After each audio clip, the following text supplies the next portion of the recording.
तर आज रविवार होता आणि सकाळी सकाळी स्वच्छता अभियान चालू झालेलं होतं. म्हणजे आज सगळ्यांना असं वाटतं की रविवार म्हणजे सुट्टीचा दिवस आणि आरामाचा दिवस, पण मला तरी असं वाटतं की सुट्टीचा दिवस नसतो तो तर एक्स्ट्रा कामाचा दिवस असतो. म्हणजे राहिलेले जी कामं असताना घरातली, तर ते सगळे रविवारच्या दिवशी बाहेर येतात. आणि आमचं असंच झालं आज. आता थोडीशी घाण दिसत होती, गॅस वगैरे मला पुसायचा होता. आणि मग हे म्हणजे मी खूप दिवसापासून ना घर वगैरे पण क्लीन नव्हते केलेले.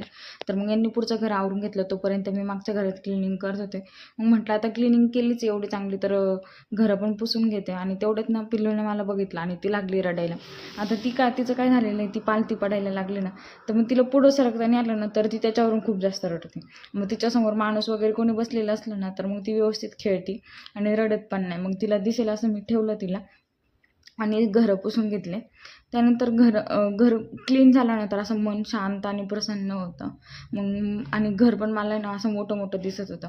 मग मी म्हटलं आज मस्त रविवारचं काम म्हणजे मार्गी लागलं असं मला वाटायला लागलं. आणि त्यानंतर माझं पिल्लू ना एवढं खेळत खेळत जागा सोडली होती त्याने. त्यानंतर घर असं मस्त स्वच्छ दिसत होतं, तर छान वाटत होतं. मग त्यानंतर मग म्हटलं आता थोडा ब्रेक घ्यावा आणि पिल्लूला पण थोडं बघावं. त्यानंतर थोडा 15-20 मिनिटाचा ब्रेक घेतला आणि त्यानंतर लगेच नाश्त्याला लागले. आता नाश्त्यात मला बनवायचे होते आज डोसे बनवायचे होते. आणि मग काय, मला नारळाची चटणी बनवायची होती. मग मी डोसे बनवायला लागले आणि यांना म्हटलं की नारळ सोलून द्या. आता मला वाटलं नारळ सोलून होईल 2-5 मिनिटामध्ये, पण माझे अख्खे डोसे झाले, पण यांच्याकडून काही नारळ सोलून झालं नाही. म्हणजे मला असं वाटलं की नारळ सोलून दिलं तर मला एकीकडे मी चटणी करेल लगेच आणि यांना गरम गरम देता येईल. पण ते माझे अख्खे डोसे झाले, पण त्यांनी काही नारळ सोलून नाही दिलं. मग मी डोसे पटपट सगळे करून घेतले आणि त्यानंतर यांनी नारळ सोललं होतं, तर त्याची चटणी करून घेतली मी इथं.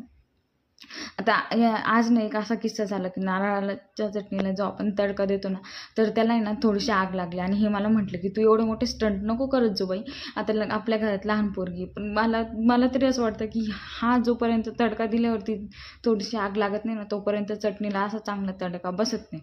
त्यानंतर आमचं पिल्लू लागलं होतं रडायला आणि मग आम्ही पटकन नाश्ता केला आणि त्यानंतर मग मी तिला घेतलं.